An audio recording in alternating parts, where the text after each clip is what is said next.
Muitos querem ter as conquistas de José, mas poucos estão dispostos a serem como ele.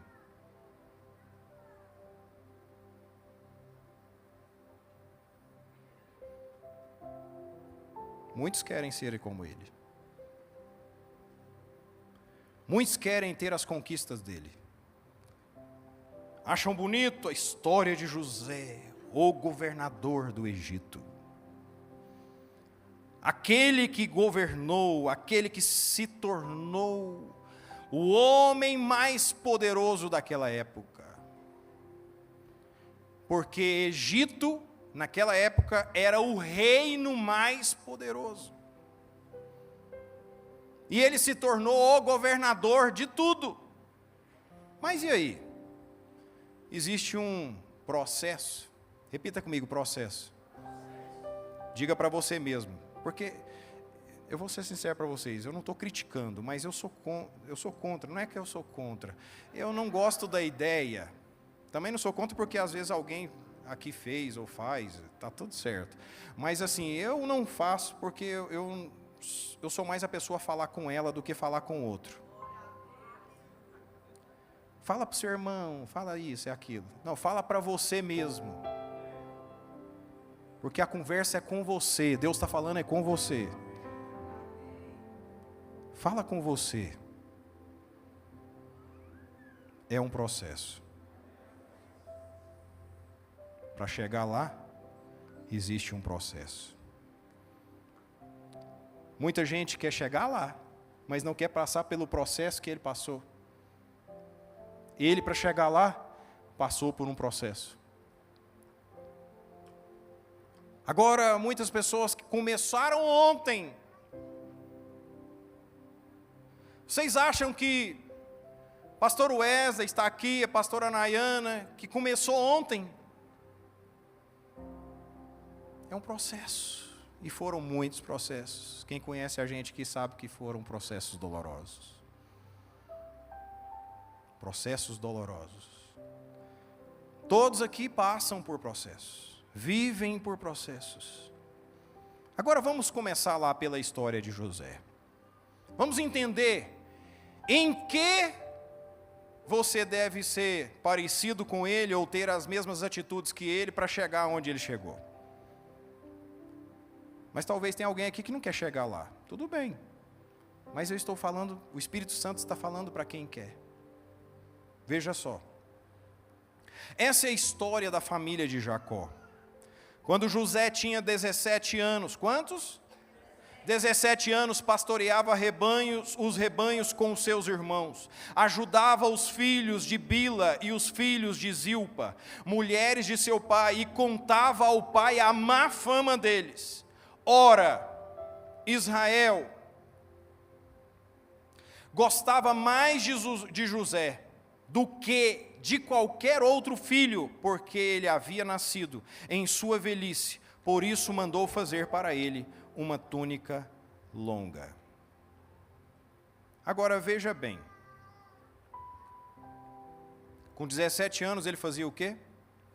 Pastoreava. Ou seja, ele foi um filho que o pai não ficou assim, fica aqui em casa, vai descansar, você está cansado. Não, foi trabalhar, pastorear rebanho, logo cedo. É aquele que não fica sendo pesado a ninguém, mas ele vai fazer o papel dele. É aquele que vai desbravar, é aquele que vai cuidar de ovelhas, de rebanhos. E aí a Bíblia diz aqui, ajudava os filhos de Bila e os filhos de Zilpa, mulheres de seu pai, eles eram irmãos por parte de pai. E agora eu chamo a atenção para uma coisa, ele contava ao pai a má fama deles. Tem gente que talvez vê isso aqui e fala assim, ele é um fofoqueiro. Ficava, a gente usa aqui dedando, né? Dedando os irmãos, puxa saco, fofoqueiro. Mas sabe como eu vejo aqui dentro? Por que a Bíblia deixou essa história e esse detalhe? O que eu entendo? Ele tinha no coração justiça. A Bíblia diz que bem-aventurado aqueles que amam a justiça. Ele via os seus irmãos fazendo coisas erradas e ele chegava e passava o relatório para o pai. Porque ele era justo, tinha um coração justo, gostava das coisas justas, certas. Ele era íntegro. E aqui diz, e ele contava. Agora no verso 3 diz assim, ora, Israel gostava mais de quem? De José. Agora, aqui, quantos pais tem aqui? Pai e mãe. Eu pergunto a você, você gosta mais de um filho ou de outro? É porque esse filho é mais distante ou é porque ele é mais próximo de você? É porque ele honra mais você ou é porque ele despreza você? Porque acontece o seguinte, pai e mãe e nem Deus têm filhos preferidos, mas existem aqueles filhos que o honram mais. Existem aqueles filhos que obedecem mais. Existem aqueles filhos que dão alegria para os pais. Existem aqueles filhos que dão prazer para o pai. Existem aqueles filhos que dão leveza para os pais, que não são peso, mas são ao contrário. Eles não são criadores de problemas, eles são resolvedores de problemas. É assim ou não é? E o que vai acontecer com esses filhos? É consequência, eles vão ser mais amados. E o que aconteceu com José? Jacó, que é Israel, mandou fazer uma túnica diferente para ele. Aí eu te chamo a atenção para um fato. Por que mandou fazer uma túnica diferente? Porque ele já era diferente no caráter. O que o pai colocou no exterior foi apenas representando o que ele já era no caráter. Ele era diferente. Sabe de uma coisa? Todos aqui, todos que estão aqui nesse ambiente, fora desse ambiente, você vai no shopping, você vai na feira, você vai em qualquer lugar, a roupa que a pessoa está vestindo reflete o que ela é. Olha para a sua roupa. Reflete o que você é.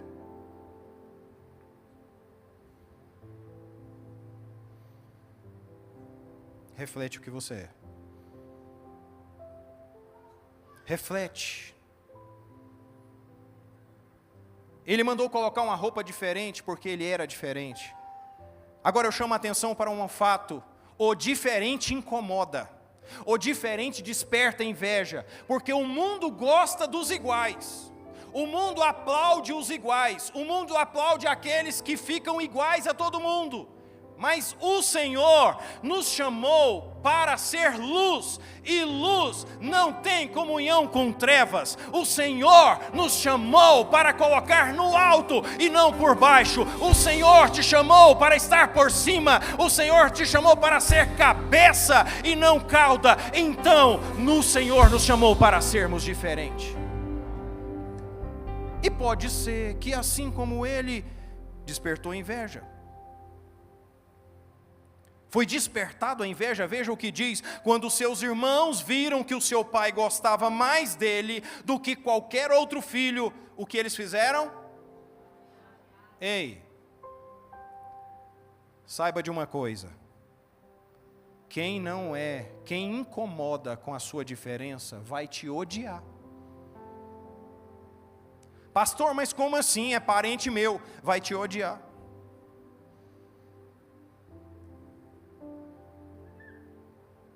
E não duvide, nas reuniões aqui que nós temos tido aqui nos gabinetes, tem tido revelações de feitiçaria feita por parentes próximos.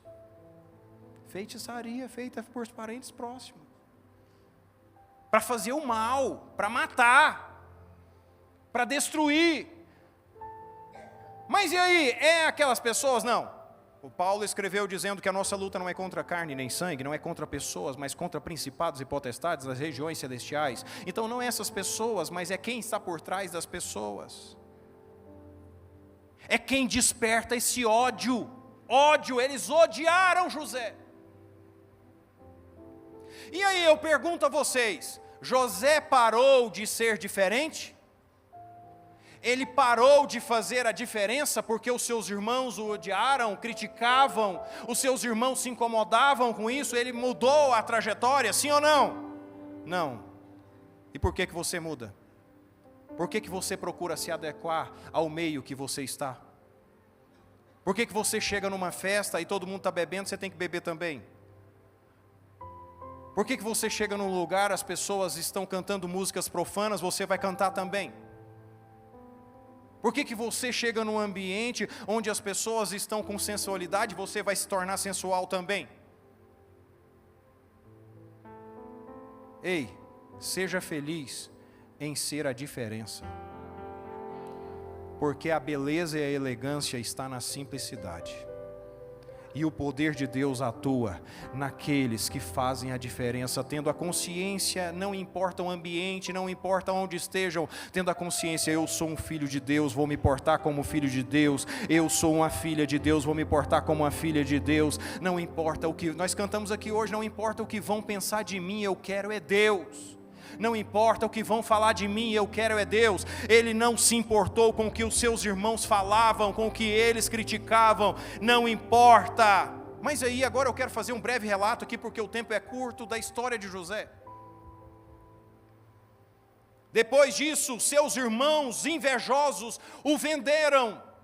Armaram contra ele e o venderam. Venderam para quê? Venderam para ser escravo. Ganharam dinheiro, guardaram no bolso para vender o seu irmão como escravo. Venderam para servir como escravo. Agora entenda uma coisa, o escravo não é dono da sua vida, ele não faz o que quer. Escravo, ele faz aquilo que o seu senhor quer. E sabe o que está acontecendo atualmente? Aquelas pessoas que te odeiam têm tentado vender você para Satanás, têm tentado te seduzir para ir para o lado dele, têm tentado seduzir você para estar voltando à escravidão do Egito, mas em nome de Jesus acorde. O venderam. Alguém aqui já foi vendido como escravo? José foi. Depois disso, ele estava lá, servindo na casa de Potifar. Potifar era o oficial, capitão da guarda do Egito, um homem muito poderoso. E agora, como escravo, ele foi servir dentro da casa de Potifar, desse general, desse guardião, desse capitão da guarda. Foi lá servir. E aí ele estava lá servindo. Veio a mulher de Potifar, que eu imagino que não era feia, não era fedida, mas pelo contrário, certamente era muito linda e cheirosa. Porque o inimigo, ele não vem para te seduzir da forma que te espanta, mas ele vem para te seduzir da forma que te atrai. Pode ter certeza que José foi atraído por uma sedução muito grande, uma sedução poderosa. Mas e aí? O que ele fez? Ela agarrou na roupa dele e ele saiu correndo. Ele saiu correndo. Sabe o que eu já vi muitas pessoas, basta uma troca de olhar, já cai. Basta uma palavra de elogio, porque uma das coisas que acontece, principalmente com aqueles que um dia foram abandonados por pais, ou por qualquer pessoa, eles têm necessidade de serem vistos. Aqui está a Dani, que entende dessas questões emocionais, eles têm necessidade de serem vistos, serem reconhecidos. E aí, quando alguém dá uma olhada, ele já se acha, Olha, está olhando para mim. Ele passa a se sentir importante. Ou ela passa a se sentir importante. Olha, ninguém se importa comigo, essa pessoa está olhando para mim, está me desejando. O que acontece? Cai. Mas José caiu, saiu correndo. Sabe por quê? A Bíblia diz: fugir do diabo. Fugir. Resistir o diabo e ele fugirá de vós. Resistir o diabo, ele fugirá de vós. É nós resistirmos, não importa a tentação. É sair correndo, porque se o inimigo, ele está tentando você, saiba de uma coisa, não tente dialogar. É correr mesmo, fazer como José. Eu já disse aqui, vou repetir. Se eu vou a vamos dizer, a um lugar público, a um banco, chego lá, isso eu estou falando para vocês com a minha vivência e experiência, como eu agiria. Se uma mulher bonita, cheirosa, tentar olhar para mim ou olhar de forma sedutora, o que eu vou fazer? Eu vou ver aquela mulher? Não, eu vou ver o que está por trás dela. Porque a Bíblia nos chama a atenção para olharmos com os olhos espirituais. Veja o que está por trás. É coincidência aquela pessoa estar lá naquele lugar olhando para você? É coincidência aquela pessoa estar naquele lugar encarando você? Não. É providência. Lá do mundo das trevas, existe alguém por trás. Ei, abra os olhos. José nos ensina aqui com essa atitude: corre! Saia correndo, não converse, corre! Porque com o diabo, com os demônios, com os enviados por ele, não tem diálogo, corre! Quantos podem dizer amém? Aí depois, qual foi a consequência disso? A mulher, ele tentou me agarrar, tentou me assediar. Olha só! Foi mandado para a prisão. Ele que amava a justiça, agora ele viu o que cumprir na vida dele? Injustiça. Primeiro teve a injustiça dos irmãos venderem. Agora a injustiça de ir para a cadeia, para a prisão, para o lugar mais terrível que existe, por causa de uma injustiça, de uma mentira, de uma armação. Quem aqui já foi injustiçado por algum motivo? Já sofreu injustiça? Injustiça. Até tem um ali que é muito justiceira, né? Fialho. Ama a justiça e foi injustiçado. Sofreu essa terrível injustiça.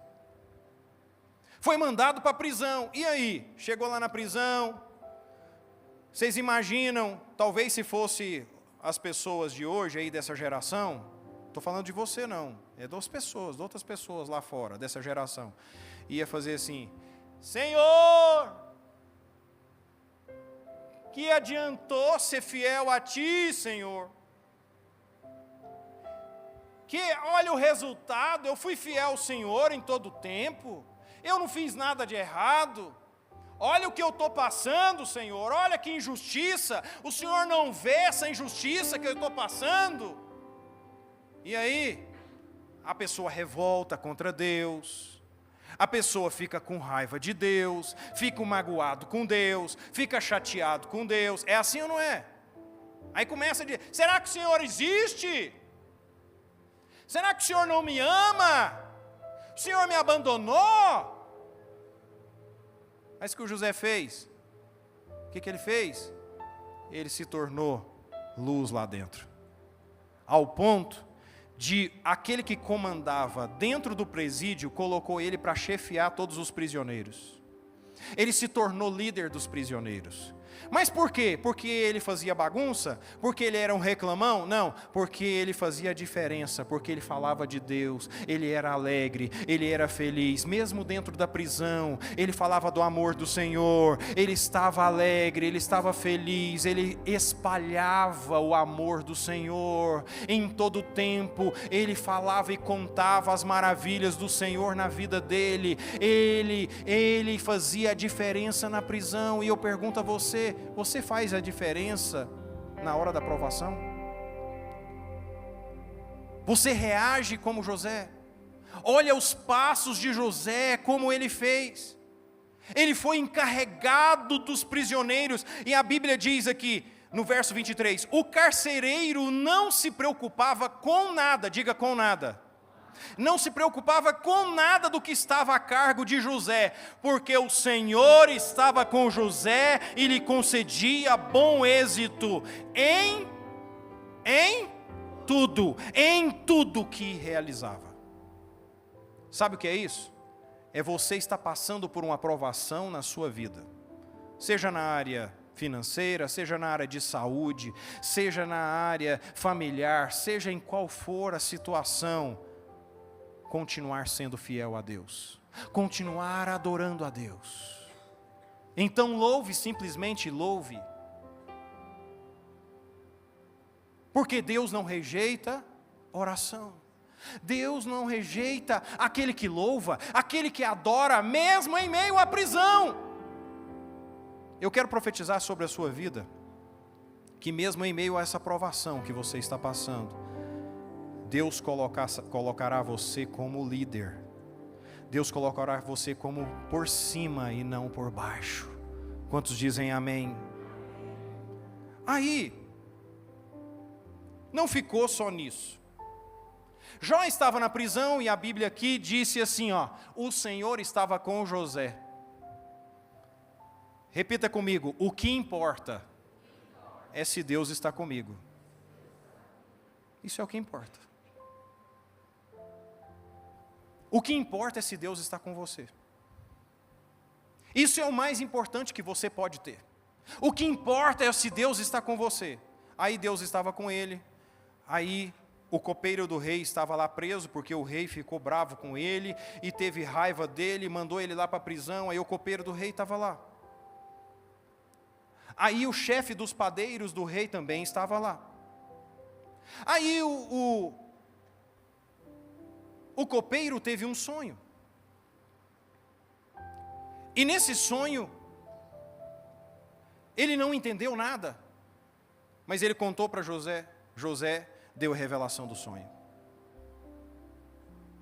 José disse, em 3 dias, o rei vai te honrar. Diante de todos, ele vai te honrar. Aí o padeiro contou o sonho dele. Aí ele disse assim, olha, a história para você não é tão boa não. Em 3 dias, você vai ser levado na presença do rei, e o rei vai mandar te enforcar, e os pássaros vão comer a sua carne. Em 3 dias, tudo o que ele disse se cumpriu. Sabe de uma coisa? O Senhor quer me usar e quer te usar dessa forma. Não é você inventar coisas, mas é você falar da parte de Deus para as pessoas. Quando você disser uma coisa, a palavra se cumprir. Quando você se dizer uma coisa, a palavra de Deus se cumprir, porque foi Deus falando através de você e não você falando usando Deus. A palavra vai se cumprir. Quantos podem dizer amém? Ele na prisão, revelando os sonhos, sendo instrumento de Deus. E aí? Até que chegou um dia em que Faraó sonhou. Agora o grande rei Faraó sonha. Ele sonhou que estava à beira do rio Nilo. Estando à beira do rio Nilo, saiu de dentro do rio 7 vacas gordas e lindas. E depois, no outro dia, ele sonhou que saía do rio Nilo 7 vacas magras e feias. E aquelas 7 vacas magras comiam as 7 vacas gordas. E Faraó viu aquilo, aquele sonho, chamou os magos, chamou os feiticeiros, chamou os sábios, mas ninguém soube o que aquele sonho significava. Aí agora a gente vai entendendo os propósitos de Deus. Deus, através do rei, enviou o copeiro para lá, para a prisão, sim ou não? Deus enviou José para a prisão, sim ou não? Porque José estava na prisão e porque o copeiro estava na prisão, agora o copeiro na presença do rei, ouvindo, ninguém soluciona o meu caso, ninguém está tendo discernimento e revelação do meu sonho. Aí o copeiro, o rei, meu senhor, eu conheço uma pessoa que revela isso aí. Quem? Aí José, está preso lá na prisão lá, de Potifar. Sério? É. Manda chamar ele. Aí chama José. O rei conta o sonho para ele. E aí José, pelo Espírito de Deus, ele diz, o senhor não teve 2 sonhos, o senhor só teve um. Foi 2 dias, mas foi um sonho. Essas primeiras 7 vacas gordas e lindas simbolizam 7 anos de fartura que o Egito viverá. 7 anos de fartura, vai colher o que nunca colheu, vai juntar o que nunca juntou. Só que depois disso virão 7 anos de escassez, de fome, de sequidão, e as pessoas não lembrarão dos 7 anos de fartura, porque será muito grande a fome. Nem vão lembrar dos 7 anos de fartura. E vocês já viram que é assim na nossa vida? A gente recebe bênção de Deus, a gente recebe o favor de Deus, milagres acontecem na nossa vida. A hora que vem uma escassez, a gente esquece de tudo que Deus fez lá atrás e começa a reclamar e falar que Deus é chato, Deus abandonou, que Deus não é bom, que Deus é mau, isso. Esquece de ver o que Deus já fez. E o Espírito Santo te chama a atenção para uma coisa: olhe para o que Deus já fez na sua vida e deixa de olhar para o que Ele ainda não fez. Vou dizer meu nome, você vai dizer o seu, Wesley. Olhe para o que Deus já fez e não para o que Ele ainda não fez. Aí, o rei viu que aquilo era verdadeiro. Ele viu sabedoria em José. Mas José só fizera a diferença porque ele não saiu da presença de Deus e não parou de honrar a Deus e de cumprir princípios de Deus. Aí a Bíblia diz assim, olha só.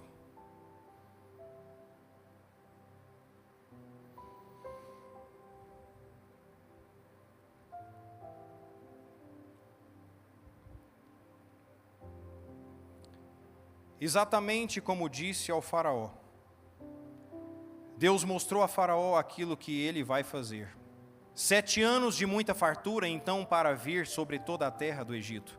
Mas depois virão 7 anos de fome, então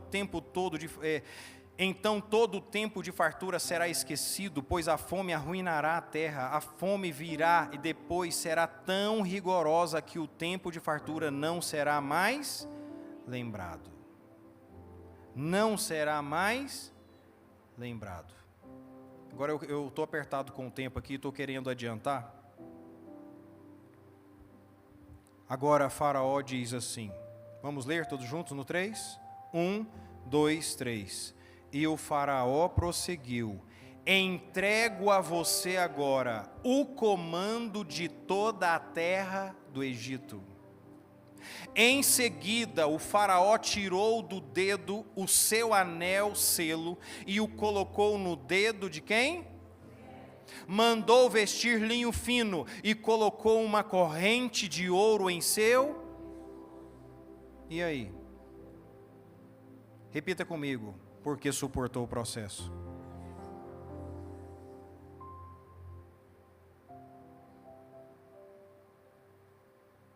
Muita gente já teria suicidado. Mas José suportou o processo. Sabe por quê que foi colocado o anel no dedo? Porque suportou o processo. Sabe por que ele chegou lá? Porque suportou o processo. E sabe por que todas as promessas de Deus vão cumprir na sua vida? Porque você vai suportar os processos. Suportar os processos é a chave, é a senha, é o código. Suportar os processos, não importa o que está acontecendo, suporte os processos. Não mude a sua conduta. E aí, ficou só nisso? Não, vamos ler. Também os fez subir em sua segunda carruagem real, e à frente os arautos iam gritando. Que eles gritavam: abram caminho. Assim José foi posto no comando de toda a terra do Egito. Disse ainda Faraó a José: eu sou o Faraó, mas sem a sua palavra ninguém poderá levantar a mão e nem o pé em todo o Egito. E aí? Ninguém poderá levantar a mão ou o pé, se você não permitir. O que ele deu para José? Poder, total poder sobre o governo mais poderoso daquela época. É como se o Donald Trump, que foi eleito agora presidente dos Estados Unidos, chegasse em você e dissesse assim: olha, eu vou ficar de boa no palácio, na Casa Branca, e o governo dos Estados Unidos é todo seu. O que você mandar, vai fazer, vai acontecer.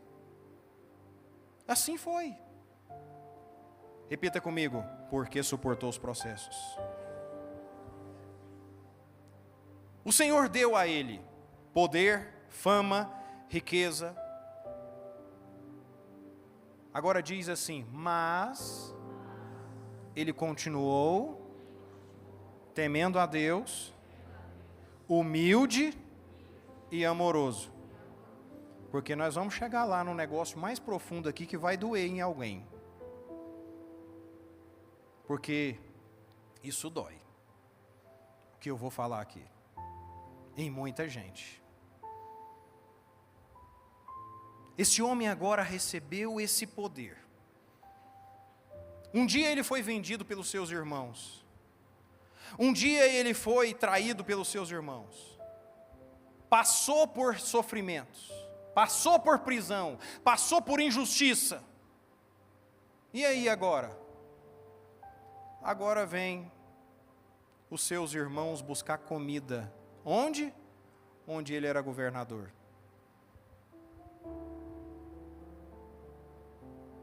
Agora é a minha oportunidade. Meus irmãos chegaram aí? Meus irmãos, aqueles que me venderam? Ele olhou. À primeira vista, eu imagino que ele olhou e ficou impactado. Ele viu os seus irmãos, aqueles que o venderam, e estava lá pedindo comida.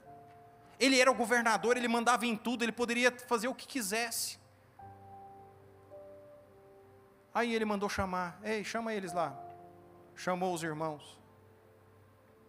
Manda meus irmãos aqui entrarem. Entrou. De onde vocês são?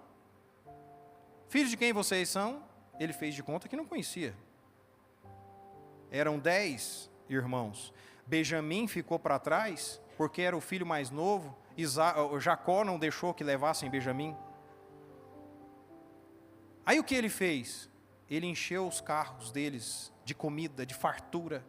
E falou assim: ó, vocês vão, mas vocês vão voltar aqui e vão trazer o seu filho, o seu irmão mais novo, Benjamim. Ah, mas aí vai ser problema, o meu pai não vai liberar Benjamim. Não, mas é para trazer Benjamim. Aí depois eles voltaram. Trouxeram Benjamim. Queridos, eu quero dizer uma coisa, tem muita gente que tem no coração o seguinte: um dia eu vou vingar do fulano. Um dia eu pego ele. Um dia eu pego ela. Um dia vai precisar de mim. Um dia vai precisar de mim, aí vai ver o que eu sou. É assim ou não é? Mas você quer ser como José, ter os resultados de José? Não foi assim que ele agiu. Não foi assim que ele agiu. Olha só.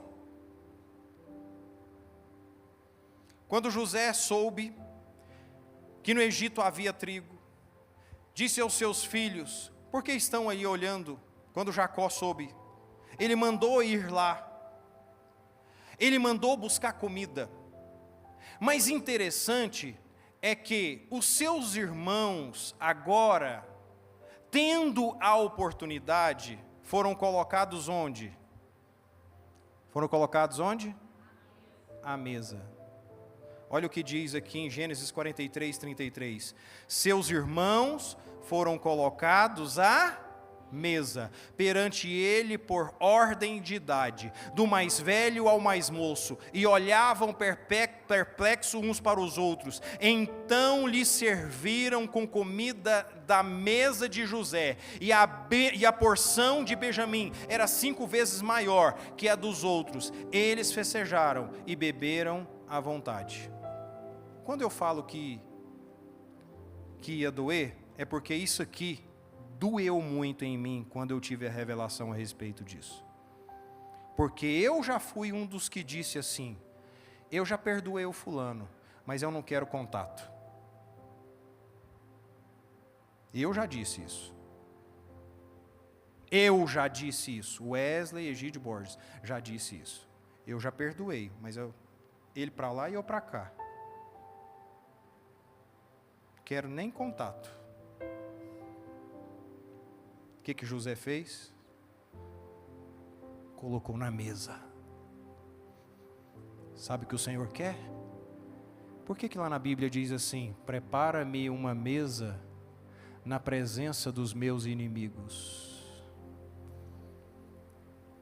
Porque se você age como diz a palavra, e eu, por mais que doa, você vai sentar à mesa. É colocar na mesa. É servir lá na sua casa. Como é que é? Servir lá na sua casa. Aquele que te perseguiu, aquele que fez mal a você, aquele que um dia você odiou, colocar na mesa. Por isso, gente, que quando o Senhor deu a revelação a respeito da Páscoa, Ele disse que era para comer o cordeiro todo, inclusive as vísceras. Porque lá na Páscoa, o cordeiro representa a palavra. Ele é a palavra e o cordeiro representa a palavra. Então é comer a palavra até as vísceras. Não deixar nada. Não deixar nada para trás, é comer a palavra até as vísceras. Mas pastor, eu não dou conta não. Tudo bem, ninguém é obrigado a nada, o Senhor nos deu o livre-arbítrio, mas nós estamos aqui falando, o Senhor está mostrando aqui a rota daqueles que vão vencer como José, aqueles que vão governar como José, aqueles que vão estar sobre todos como José, aqueles que vão fazer a diferença como José. Agora, todos têm o direito de se continuar como uma pessoa comum, como mais um, como uma pessoa que reclama, como uma pessoa que fica chateado com o outro, mas em nome de Jesus, o Senhor te colocou sentado nessa cadeira aqui hoje, porque Ele te chama para fazer a diferença como José fez. Você não é chamado por Deus para ser mais um reclamão, para ser mais um que não quer sentar à mesa com os seus inimigos, para ser mais um que vai ficar falando mal dos seus inimigos, mas o Senhor te chama para fazer ao contrário. Você fará a diferença colocando a mesa, amando, perdoando, abençoando, e é aí que o Senhor te colocará em lugares altos. É fácil? Não, mas pelo Espírito de Deus é possível, porque você está fazendo isso obedecendo a palavra. Agora, o que você tem que decidir é se você quer isso para você ou não quer. Quando a Bíblia diz aqui, olha só, vamos ler todos juntos, Lucas capítulo 6, verso 37, não julguem e vocês não serão. Aí a Bíblia continua, não condenem e não serão. Então por que você está condenando essa pessoa? Está julgando. Ah, mas ele é errado, ela é errada. Mas não cabe a você. Quem faz a justiça é o Senhor. Ou você acredita nisso, ou não acredita. Aí continua assim, verso 38. 1, 2, 3. Deem e será... De que forma? Uma boa medida, calcada, sacudida, transbordante, será dada a vocês, pois a medida que usarem também será usada com vocês, para medir vocês. A Bíblia, ela responde tudo. Isso é forte. É muito fácil nós olharmos aqui para essa imagem. Celeiros cheios. Um reino poderoso, carruagens, cavalos os mais belos, os cavalos de Faraó são os mais belos, o ouro com fartura, o reino mais poderoso, mas existe um preço para chegar lá, existe um preço para chegar onde você tem sonhado. Existe um preço para chegar a lugares altos que o Senhor quer te levar ministerialmente. Existe um preço que você deve pagar para chegar a lugares altos financeiramente. Existe um preço, em nome de Jesus. Renuncie o seu ego, renuncie o seu eu. Permita que a palavra seja viva e eficaz no seu coração, porque a Bíblia diz que ela é viva e ela é eficaz, mas ela é viva e eficaz na vida daquele que dá liberdade ao Espírito Santo e não cala o Espírito Santo. E a palavra de Deus diz: ouça, quem tem ouvidos ouça o que o Espírito diz à igreja, em nome de Jesus. Coma e viva a palavra por inteiro, em nome de Jesus Cristo, porque você amará os seus inimigos, perdoará os seus inimigos. Eu perdoarei os meus inimigos, aqueles que me perseguem, que me perseguiram, eu amarei, colocarei à mesa, abençoarei a vida deles, porque eu quero chegar nas conquistas que o homem de Deus chega. O Senhor tem bênçãos para os homens e mulheres dele. O Senhor tem bênçãos, mas nós temos que permitir que o Espírito Santo tenha liberdade para falar em nosso coração. Esteja de